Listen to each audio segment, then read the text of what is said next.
Mestre Vital.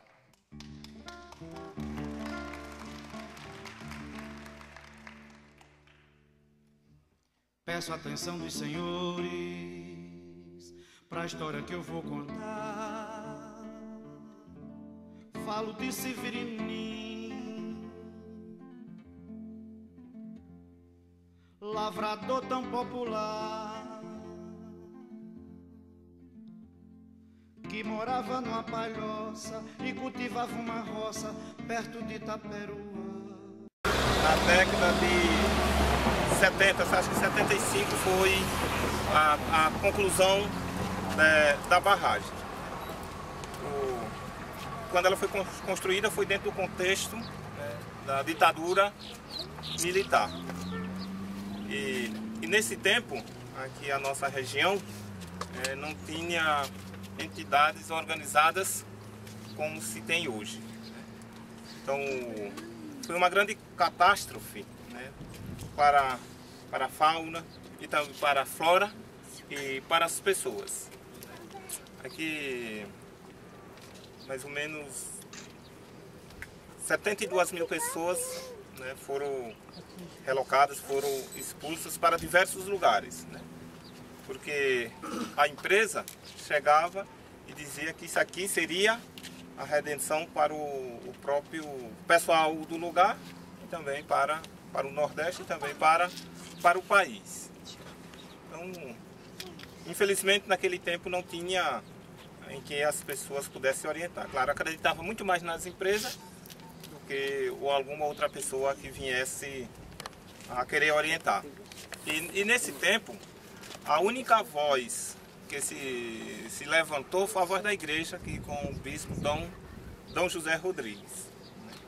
Então foi uma batalha muito grande, de Dom Rodrigues com seus agentes para amenizar o sofrimento e a dor do povo. Dom Rodrigues foi várias vezes para a CPI lá no Congresso. E a situação só não foi pior exatamente por causa da igreja, por causa de Dom José Rodrigues, que se colocou ao lado das pessoas que estavam sendo expulsas.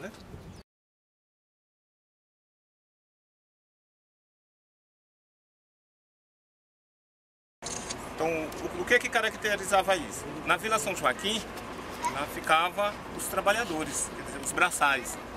E lá a estrutura deles era barraca de lona, era sem infraestrutura nenhuma. Na Vila São Francisco, já era dos técnicos, as casas já eram melhor um pouquinho. E aqui na Vila Santana era a Vila dos Engenheiros. E para o pessoal da Vila São Joaquim passar para a Vila São Francisco, tinha como é que chama aquela? Guarita. Tinha que ser identificado. Agora, quando eles iam daqui para lá, não tinha problema nenhum. Mas quando era para os peões para vir para cá, então até a questão de lazer era controlado. Peço a atenção dos senhores para a história que eu vou contar. Falo de Severininho, lavrador tão popular, que morava numa palhoça e cultivava uma roça perto de Itaperuá.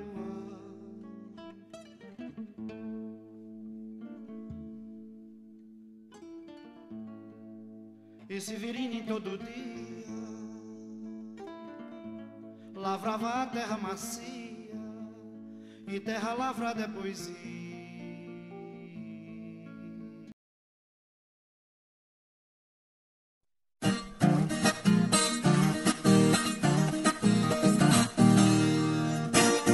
Na região de Juazeiro, o marco fundamental das lutas aqui se dá a partir da instalação da barragem Sobradinho. Aqui sempre foi uma região de pequenos, sobretudo os poceiros. A nossa região é uma área, a maioria das terras são devolutas do Estado E a maioria das pessoas vivem aqui,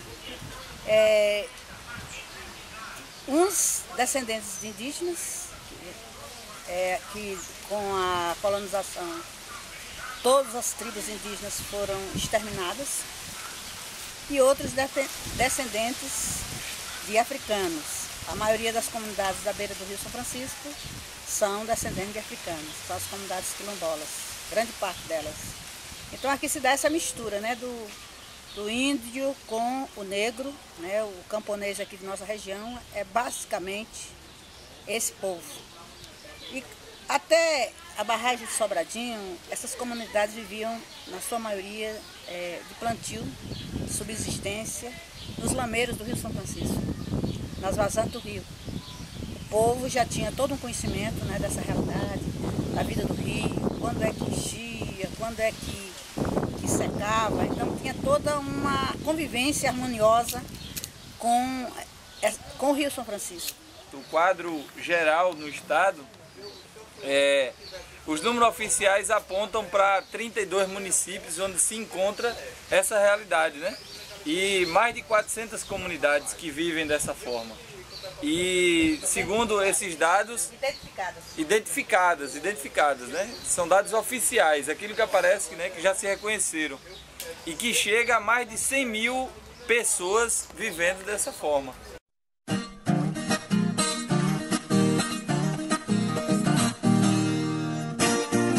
É um lugar onde a gente cria os animais, e é um lugar que ele é reservado, que não é onde a gente tem o máximo de cuidado com aquelas áreas, para que não seja uma área que, vamos dizer assim, que a gente venha fazer aqui o absurdo com ela. Tem que ser preservada, é uma área de meio ambiente, onde a gente trabalha o máximo possível para preservar a área, não só por causa da gente, também por causa dos animais, que são quem estão lá dentro e dá todo o retorno de lá para a gente, para as famílias que convivem nessas áreas de fundo de pasto. Então, essas áreas, elas são cercadas, muitas delas são cercadas, outras são áreas de fundo de pasto, mas são soltas, né? Então, as nossas aqui, nós temos áreas de fundo de pasto cercadas e temos áreas de fundo de pasto que são soltas, onde os animais vão para todo canto.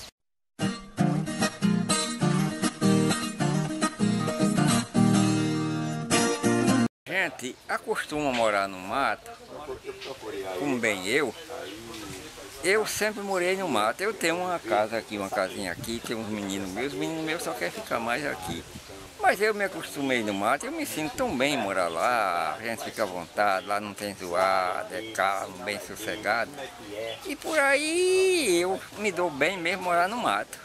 Essa área é reservada para lá, ali a gente tem que conservar aquela área ali bem conservada. Ali não é área de caçada, não é área de tirar madeira, não é área só algumas partes certas, mas a maioria não é cercada, é solta. Ali os animais se autorizam naquela área toda. Mas ela é uma área conservada, é uma área que a gente conserva. Aquela área, esse lado aqui é a área coletiva, que é onde a gente mora, onde a gente faz roça, onde a gente planta. Tanto a roça da gente plantar plantar o pasto para o bicho, e aquela fica para lá. Aquela ali não se usa ela só para os bichos mesmo. Mas a gente tem todo cuidado com essa área lá.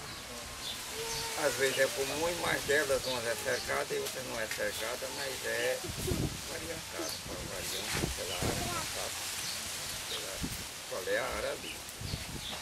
E sempre elas todas aqui a gente usa essas áreas de pasto assim.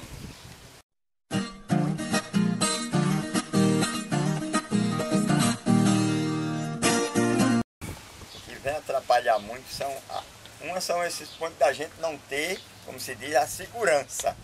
Dizer, eu tenho minha área de fundo de pasto, sou dono, quer dizer, dono nós somos, que nós moramos nela, nós somos donos.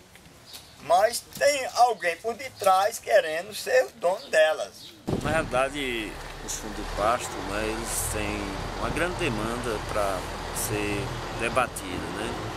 E uma das questões é a questão realmente das ameaças que hoje a gente tem nos fundos de pasto, que são, no caso, as grandes empresas que estão chegando, né? E a gente sabe que o fundo de pasto é tido como uma área de preservação, a gente está lá há muito tempo nessas áreas, trabalhando ali de forma organizada, né, em associação. E a gente sabe que uma interferência de outro setor poderia ser prejudicial ao nosso trabalho, à nossa vida, né, à nossa convivência e até nos desarticular. Outra questão é a questão também da falta de interesse do poder público, né, em nos dar o nosso título realmente da área coletiva definitivo, porque em concessão de uso isso não é importante para a gente, né? Então isso é uma dificuldade também. Apesar da gente ter o domínio, né, da terra, pela posse da terra, né, por conviver ali por muitos anos, mas tem essa pendência ainda junto ao governo do estado. Outra questão, eu vejo assim, a dificuldade hoje é a falta de assistência que os fundos de pasto têm. Porque em muitos lugares hoje a gente não tem água, porque moramos a poucos quilômetros, alguns fundos de pasto moram a poucos quilômetros do Rio São Francisco e não tem água, né? Não tem água encanada, só tem, né, água muitas vezes da chuva ou de carro-pipa. Descaracteriza também a nossa comunidade de fundo de pasto. A questão de acesso, né? São outros problemas. E um dos problemas também, né, que a gente vem enfrentando, estamos querendo quebrar isso, é a questão da integração com os outros movimentos, né? Eu acho assim, o fundo de pasto é um pouco isolado na questão dos movimentos, né, sociais, dos outros movimentos sociais. Por exemplo, sem terra a gente não tem assim uma maior afinidade, né? Com o MPA, por exemplo, a gente não tem assim uma grande afinidade, estamos nos conhecendo agora, né? A gente sabe que é um movimento também muito importante para a vida, né, das pessoas, mas que precisa, eu vejo assim, precisa essa integração maior, né, dos fundos de pasto com os outros movimentos. Na verdade são áreas, né, fundos de pasto são áreas tradicionais também, são áreas onde as pessoas vivem ali em harmonia, né, no trabalho coletivo, no trabalho social, né, e precisam de maior integração. E obrigado. Valeu. Prazer, viu? Prazer é nosso. Uma boa luta aí e a gente precisa estar ainda. Para melhorar lá para nós, que nós temos lutado muito e ainda não conseguimos chegar para lá, é uma luz para todos, que surgiu aquela luz para todos. E lá para nós temos lutado e não sei porquê, de promessa, e lá vai, ainda não chegou para lá, luz para todos. Mas lá para nós, que bem fica para colar assim, lá para onde nós moramos, na área nossa lá, chegando essa luz, essa energia, luz elétrica, para nós ter a luz elétrica lá para usar uma geladeira, usar uma televisão boa, ter uma água gelada em casa. E uma doutora para ter água lá, não, aí eu não quero outro lugar para morar. Aí não tem lugar melhor no mundo para lá, que as nossas terras lá são boas. É uma hora de caatinga, um lugar de muita pedra, muita chapada, mas é uma terra boa. Se chegar a ter isso lá, luz para todos, água, ter uma doutora para ter água lá, para nós lá, nós podemos dizer que estamos no céu. E ultimamente, né, nos últimos anos, a gente vem, principalmente a partir de 2008, a grande preocupação hoje é a questão da mineração. Tem município de nossa região que 82% do município, da área do município, está pleiteada para a extração do minério, sobretudo minério de ferro. Então a gente, pelos estudos que a gente vem fazendo, a gente já percebeu que mais ou menos 60% da área desses municípios aqui da região estão pleiteados para minério. Então onde vão ficar as comunidades tradicionais? As comunidades tradicionais, sobretudo as de fundo de pasto, são as mais ameaçadas. Mas existe também ameaça até assentamentos de reforma agrária, pessoas que já tiveram que ser mudadas, as pessoas que foram reassentadas pela Barragem de Sobradinho. Então, existem vários casos onde essas ameaças estão também chegando a essas famílias. Aqui na região, sobretudo em Sobradinho, forte a entrada da energia eólica. Com isso, aumenta as grilagens de terra. Então, existem muitos casos de grilagem de terra, porque a corrida pelas áreas para serem depois vendidas a esses grandes empreendimentos ou arrendados. Então, a busca pelo lucro, pelo dinheiro fácil, então tem provocado vários conflitos aqui em nossa região, inclusive assassinato. Então, nós temos a experiência de assassinato de trabalhadores nos últimos anos, na questão do conflito de terra. No final dos anos 70, né, ao início dos anos 80, começa essa questão da agricultura irrigada aqui, né, na região. E começa forte com a questão da cana, né, na questão da Agrovale.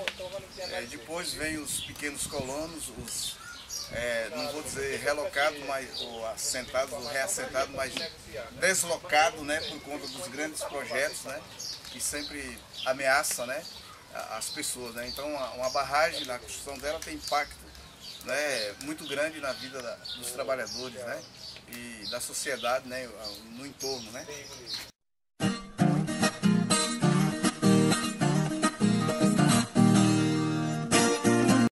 Na região hoje, a luta se vê de forma mais forte, mais evidente, a luta das comunidades tradicionais, sobretudo das cidades comunitárias. Mesmo diante de todas as dificuldades, todas essas investidas do capital na região, são essas as comunidades, já que elas também são as que são mais ameaçadas. Existe toda uma necessidade, não sei se é por necessidade, existe toda uma resistência dessas comunidades.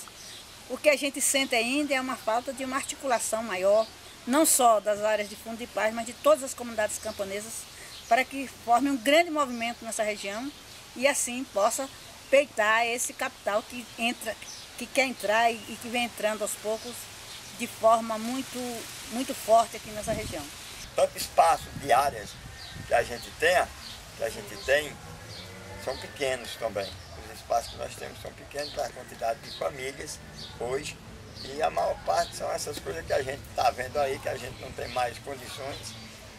Amanhã depois a gente não sabe nem como é que vai ficar os filhos da gente, com tanta coisa que está aparecendo aí, grilagem, é tanta coisa, que se nós não tiver um grupo unido, forte, seguro, fica difícil da gente enfrentar as lutas que a gente está vendo por aí afora, chegando cada dia mais, aparecendo para cima dos agricultores. Então precisa que os agricultores estejam seguros, afiados, juntos, unidos, na força, para poder vencer as lutas, as dificuldades, os problemas que vêm ocorrendo cada dia mais acima dos ombros da pessoa que vive no campo, no semiárido.